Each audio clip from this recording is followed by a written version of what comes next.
So how does a relatively small institute turn into a full-blown university that calls itself an educational epicenter that knows no bounds? Well, that's the fascinating story of Ilma University in Pakistan. And in this explainer, we're going to break down its entire journey, from its beginnings to its really big ambitions. Right off the bat, we're kicking off with a line taken directly from the university itself. Prelude to power transcending boundaries. I mean, wow, that's not just some catchy tagline, is it? It's a statement of intent. It immediately frames ILMA as more than just a place to study. It's positioning itself as a launchpad for real influence and impact. Okay, so here's our game plan. First, we're going to dig into that whole prelude to power vision. Then, we'll trace its history, its evolution from IBT to ILMA. After that, we'll take a peek inside the campus, run through some of the hard numbers, and finally, we'll figure out exactly where it fits into Pakistan's super competitive education scene. So let's jump right into that vision. How does an institution like ILMA even begin to build its identity?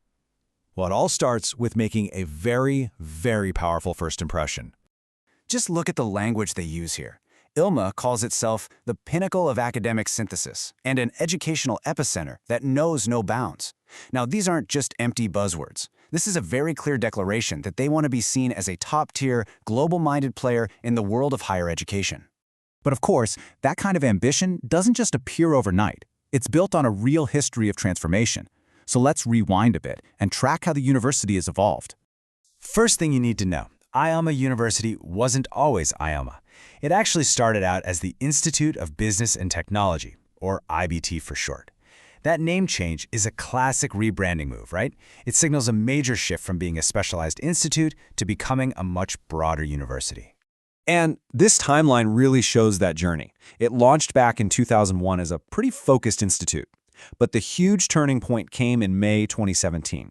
That's when it was granted full university status by the government. And that is a huge milestone. It means official recognition, the power to grant more types of degrees, and just a whole new level of credibility. Okay, so we've seen the vision and we've looked at the history. But what's it actually like on the ground?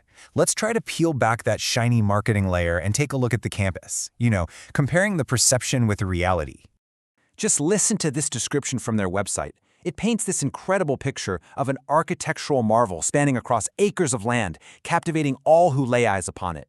This language is obviously designed to make you feel a sense of grandeur, of inspiration. And then, right after that very poetic description, here's what's actually there. The marvel is made up of real, practical facilities. You've got your air-conditioned classrooms, an auditorium, labs, a library, sports clubs, a cafeteria, and a mosque. This is the functional core, the nuts and bolts of the student experience, the tangible stuff behind that grand vision. All right, let's switch gears for a second and get a quick snapshot of the university through its numbers. Because, sometimes the simplest facts and figures can tell the most powerful story. And their first big number is about scale. Over 10,000 students. Just to put that into perspective, that makes it a pretty solid mid to large-size university in Pakistan. It tells you it has a significant footprint and a pretty substantial academic community. And that big student body is spread across two different campuses, both in the massive city of Karachi. You've got the main campus in Korangi Creek and another one in Gulshan. This dual presence is a really strategic way to extend their reach across different parts of the city. So what about its official status? Well, ILMA is a private, independent university. And this is a super important detail, because that autonomy directly shapes its governance, how it's funded, and its overall strategic direction. And here are the people at the top, the ones steering the ship. You've got Chancellor Noman Abid Lakhani, Vice-Chancellor Mansoor Uz-Zafar Dawood, and Chairperson Kanwal H. Lakhani.